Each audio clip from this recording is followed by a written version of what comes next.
Hey everyone, we are cooking up a taste of Spain today in the form of Spanish paella. If you don't know what paella is, this is an amazing one-pot meal that's a combination of rice, chicken, and seafood. I'd go back to Spain just to eat this.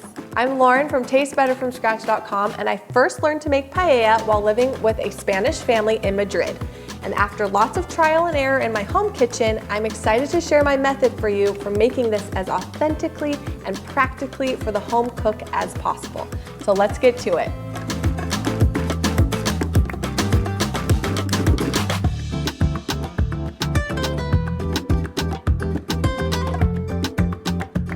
The most important thing when making paella is buying the right type of rice. You want to buy arroz redonda or bomba rice, as it's called in Spain.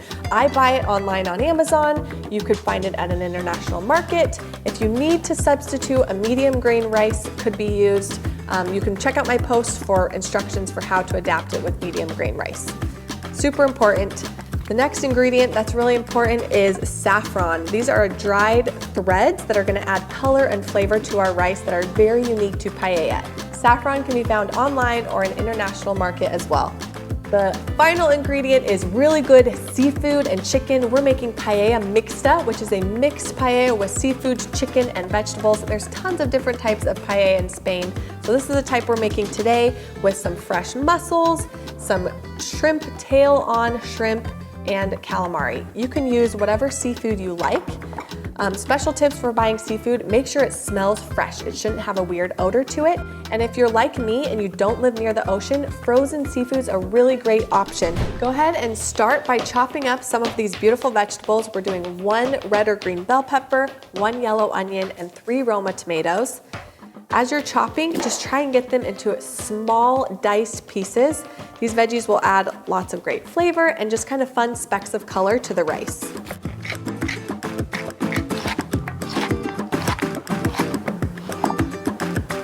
Grab your beautiful chopped veggies. We're gonna head on over to the stove. So if we were in Spain, we'd be using a traditional paella pan to cook with, but since I want this to be really practical for the home cook here, we're using a 12-inch skillet. Make sure it's at 12 inches at least in diameter and at least 2 inches tall. So we're gonna put our skillet over medium heat and add about 1/4 cup of olive oil to the skillet.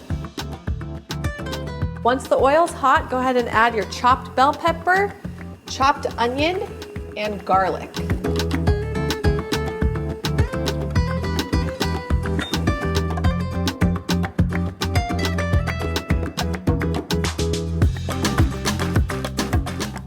Give it a stir and cook it until the onion is translucent, just a couple minutes.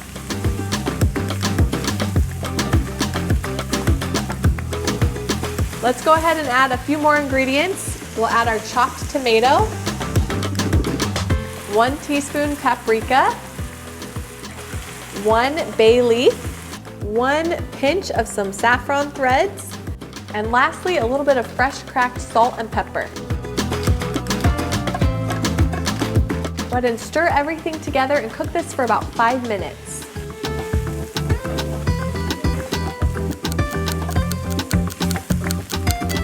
Next, add about 1/4 cup of dry white wine. You can leave this out if you want, but it really adds great depth of flavor to the dish. Go ahead and cook this mixture for about 10 minutes to allow the liquid to reduce, then we'll cook out some of the alcohol from the wine. Next, go ahead and add 4 chopped chicken thighs. I've just chopped these into small pieces. I like to use thighs over breasts because they won't overcook as easily.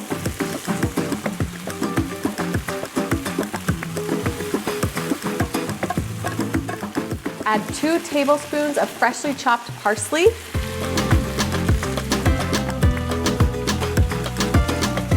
Next, add 2 cups of the Spanish bomba rice.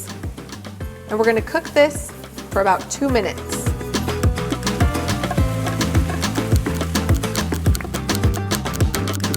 Next, you're gonna spread the rice mixture out into just a flat, even layer in your pan. And then we're gonna add some chicken broth and get this cooking. Add 5 cups of low sodium chicken broth, and we're just gonna gradually sprinkle it all over evenly into the pan. You could also use fish stock. At this point, you can give the pan a gentle little jiggle to make sure the rice is in a nice even layer at the bottom of the pan. And we're not gonna touch it as it cooks. The important part in paella is what's called the socarrat, which is the crispy kind of crust of rice layer that cooks at the bottom of the pan, which is why it's really important not to stir it at all while it's cooking.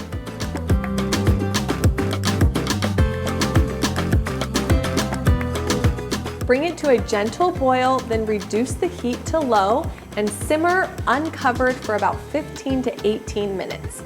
We're looking for most of the liquid to be absorbed and the rice to be tender.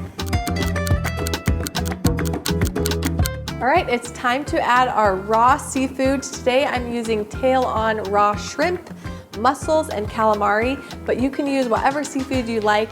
You could use chopped pieces of fish or scallops or clams, whatever you guys like. We're just gonna nestle in the shrimp.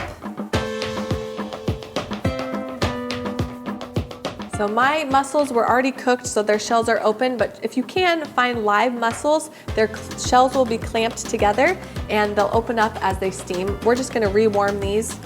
So nestle in your mussels.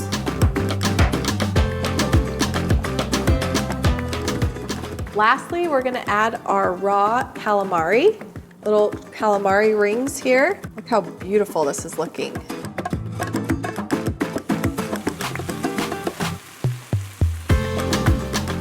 Lastly, we're just gonna add the rest of our fresh chopped parsley just for a nice little garnish on the dish. And we're gonna continue cooking this for about 5 minutes until the seafood's all cooked. You'll notice that the shrimp will be just light pink and cooked perfectly. Grab a lid, we're gonna cover the pot, turn it off of the heat, and let it rest for 10 minutes.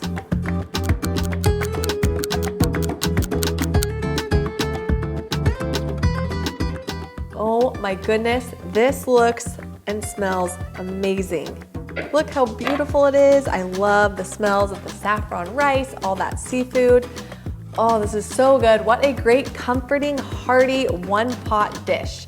So paella originated in Valencia, but there are tons of different versions. Leave me a comment down below. Let me know what your favorite kind is. I gotta try this. Let's go ahead and plate some up.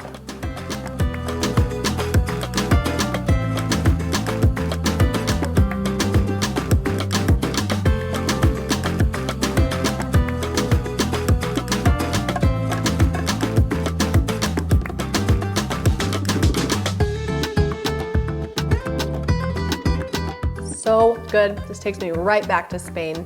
I can't wait for you guys to try this. If you're looking for more Spanish recipes, don't miss my tortillas de patata and torrijas recipes that I've linked below. We'll see you next time.